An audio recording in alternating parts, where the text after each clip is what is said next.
Hello दोस्तों। मैं सोनी पांडे। आज 31 जुलाई और 31 जुलाई का करंट अफेयर्स और साथ में कुछ स्टैटिक जीके भी रहेगा।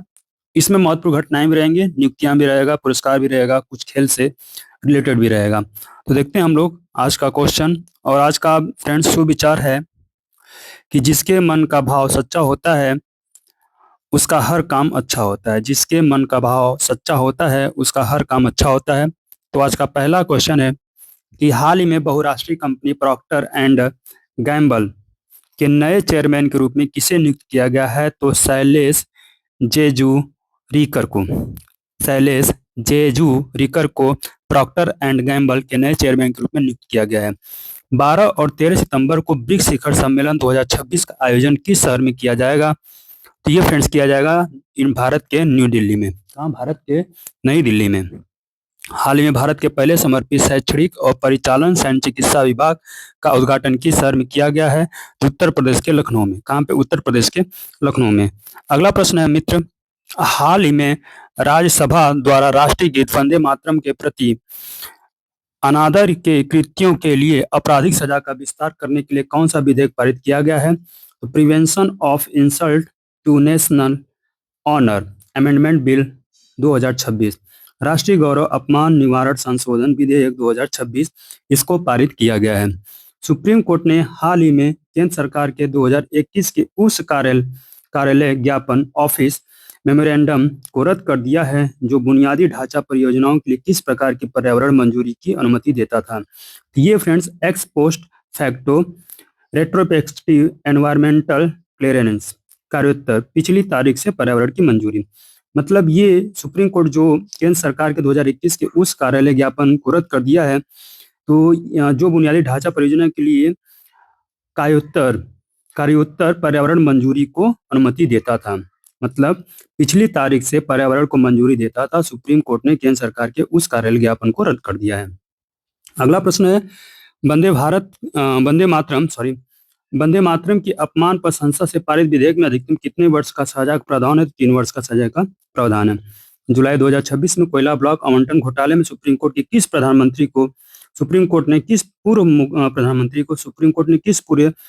प्रधानमंत्री को मरणोपरांत क्लीन चिट दी है? इतिहास में पहली बार हुआ है डॉक्टर मनमोहन सिंह को। किसको? डॉक्टर मनमोहन सिंह को जुलाई 2026 में कोयला ब्लॉक आवंटन घोटाले में सुप्रीम कोर्ट ने डॉक्टर मनमोहन सिंह को क्लीन चिट दिया है।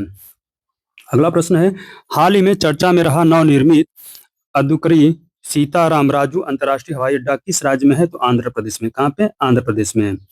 हाल ही में किस प्लेटफॉर्म ने कर्मचारियों की टैक्स बचत के लिए भारत का पहला यूपीआई आधारित फ्लेक्सी बेनिफिशियरी वॉलेट लॉन्च किया है? तो ओमनी कार्ड ने। हाल ही में किस राज्य सरकार ने भारत की पहली महिला नेतृत्व वाली नवीकरणीय ऊर्जा नीति दीप्ति योजना लॉन्च की है? तो छत्तीसगढ़। कौन सा राज्य दीप्ति योजना लॉन्च किया है? तो छत्तीसगढ़। हाल ही में कौन सा बैंक ग्लोबल फाइनेंस अवार्ड 2026 में विश्व के सर्वश्रेष्ठ कॉर्पोरेट बैंक का खिताब पाने वाला पहला दक्षिण पूर्व एशियाई बैंक बन गया है? तो डीबीएस बैंक। कौन सा बैंक? DBS bank. हाल ही में किस भारतीय क्रिकेटर ने क्रिकेट के सभी प्रारूप से संन्यास की घोषणा की? तो अजिंक्य रहाणे।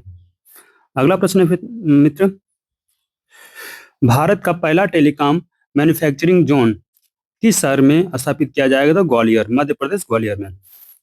केंद्रीय मंत्री ज्योतिरादित्य सिंधिया ने हाल ही में इंडिया मोबाइल कांग्रेस 2026 के 10वें संस्करण का आधिकारिक थीम लॉन्च किया है। इस कार्यक्रम का थीम क्या है? तो स्केल विदाउट बाउंड्रीज।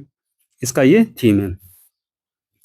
हाल ही में खबरों में रही दानवीर पहल किस केंद्रीय मंत्रालय के द्वारा शुरू किया गया? तो मिनिस्ट्री ऑफ पंचायती राज के द्वारा दानवीर पहल लॉन्च किया गया है। अगला है प्रश्न, पहले राष्ट्रमंडल खेल का आयोजन कब किया गया था? तो 1930 में। 1930 में पहले राष्ट्रमंडल खेल का आयोजन किया गया था। भारत में यूनिफाइड पेमेंट्स इंटरफेस यूपीआई का फुल फॉर्म होता है यूनिफाइड पेमेंट्स इंटरफेस को किस संस्था ने विकसित किया है? तो national payments corporation of India NPCI ने भारतीय राष्ट्रीय भुगतान निगम ने इसको लॉन्च किया है। किसको? यूपीआई को एनपीसीआई ने लॉन्च किया है। तो एनपीसीआई का फॉर्म होता है national payments corporation of India.